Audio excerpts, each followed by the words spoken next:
Chapter 22. Irina's Return.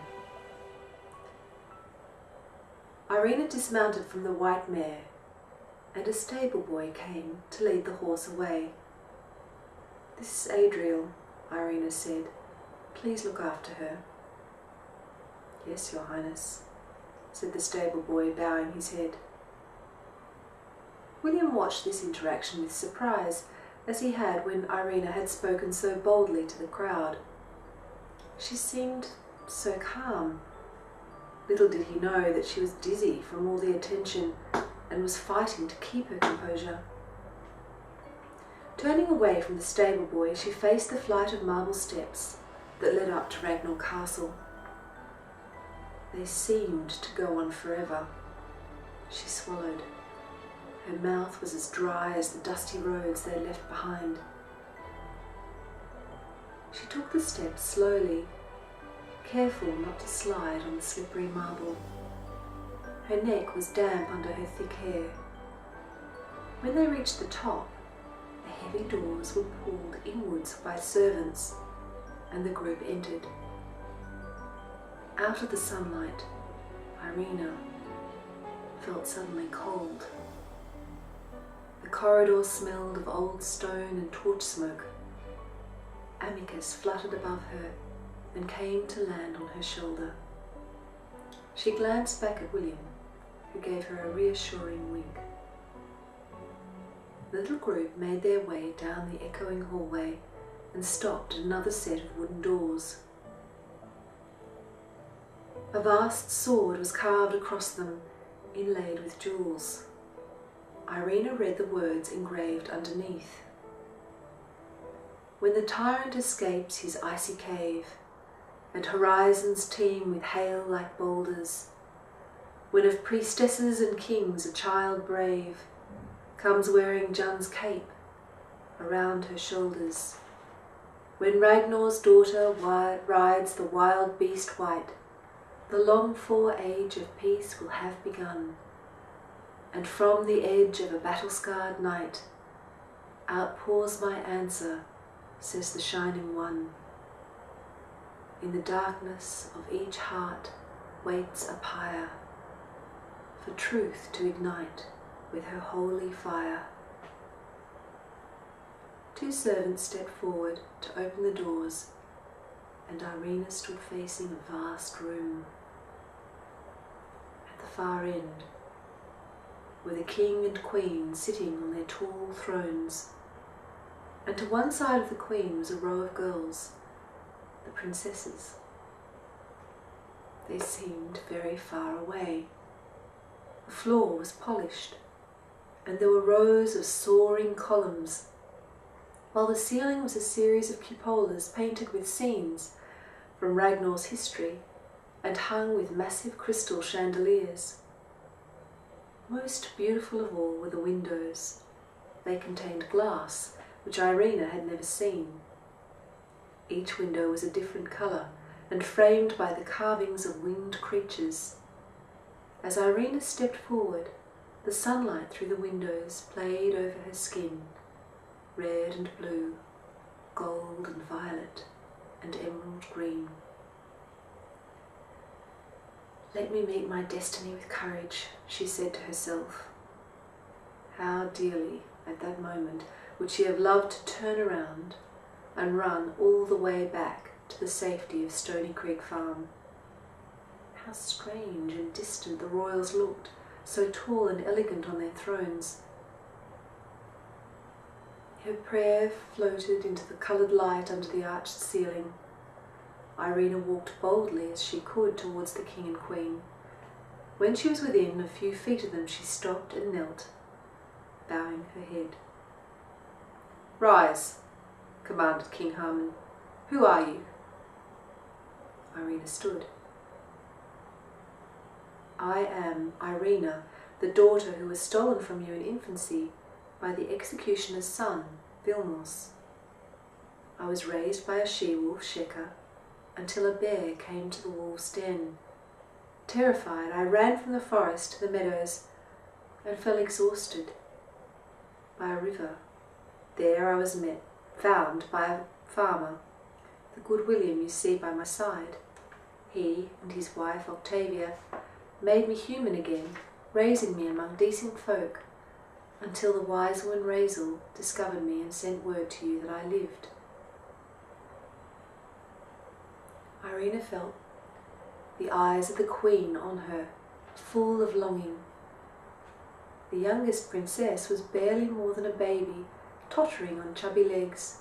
Irina noticed how firmly the Queen held the little girl's hand. Next to the Queen were the other 5 princesses. How like them she was, in the shape of her face, the colour of her eyes and hair. 1 or 2 of them smiled at Irina uncertainly. "What proof do you bring?" asked King Harman. His voice was sharp, his brow furrowed, his hands clenched on his lap. "I come empty-handed, Your Majesty." "There is the Sylvan," said Queen Chloe. "A Sylvan? That proves she is my daughter, does it?" demanded the king. Irina flinched at his harshness. "Tell me, Queen, is a bird to be the proof that the child we thought was dead, the child we've spent years grieving over, actually lives? Any trickster could hear the Irina legends and train a Sylvan." "Amicus is no proof," said Irina. Her voice faltered. All I can say is that there is no trickery. Look at my face. Do you not recognize me? Ask your heart as I have asked mine." With a dismissive gesture, Harman banished everyone but his family from the court. The crowd turned and made their way out through the huge carved doors. Irina also turned to go. "Not you," said King Harman. "You stay here." Irina waited. She stared at the polished floor, at the scuffed boots poking out from under her homemade dress. Even though she knew she had nothing to be ashamed of, her cheeks burned. "Look at me," barked the king once they were alone.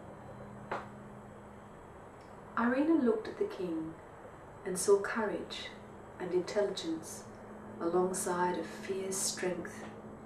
His brow was high and noble, his eyes the colour of a sword's blade. Her skin prickled with fear.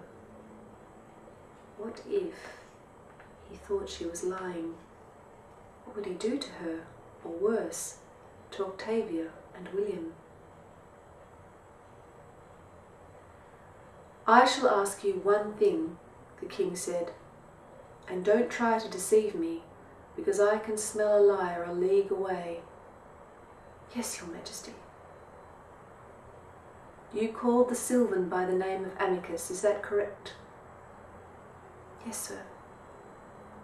Why?" "That is his name, Your Majesty." The king shifted restlessly on his throne. "Did you give him that name?" "No, that has always been his name." "What do you mean, that has always been his name?" thundered the king. "Explain yourself." "Harman," whispered Queen Chloe, "you're frightening her." Harman ignored her. "I know the Sylvan's name from the Sylvan," said Irina. Seeing the king scowl, she continued, "The Sylvan speaks to me. He's been with me since before I can remember. Growing up with forest creatures gave me the gift of understanding them. I've always known this was his name." "No one knew the bird's name," said the king. His face relaxed a little, and he shook his head, as if in wonder. "The Sylvan had no name," said Chloe. "What are you talking about, Harman?" "The Sylvan was given to us by Razel as a gift," said Harman to Irina. "When she told us that baby Irina might be stolen, I was angry and suspicious. Everyone seemed to be a possible enemy. One morning I saw the Sylvan perched over the baby's crib, like a guardian. and I said to him, "You are my daughter's amicus." The name amicus means beloved friend. In shocked silence, the king's wife and daughters saw the tears in his eyes as he bowed his head. Chloe held out her arms. "Come to me, Irina." Irina stepped forward into the Queen's warm embrace.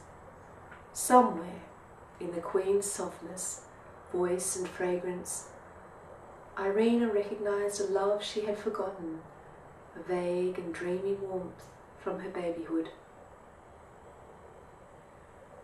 Irina turned and knelt beside the king, pressing her cheek against his hand. Again the Queen and princesses looked on in surprise. Rarely did even Chloe show such familiarity. "You did not fail me," whispered Irina, understanding what was in his heart. "I have had the life I was meant to have." Gripping Irina's hand firmly, it was some moments before Harmon could speak. "A feast," he said finally, turning to his wife. "A feast to celebrate the return of the princess. A day of celebration for everyone in Ragnall."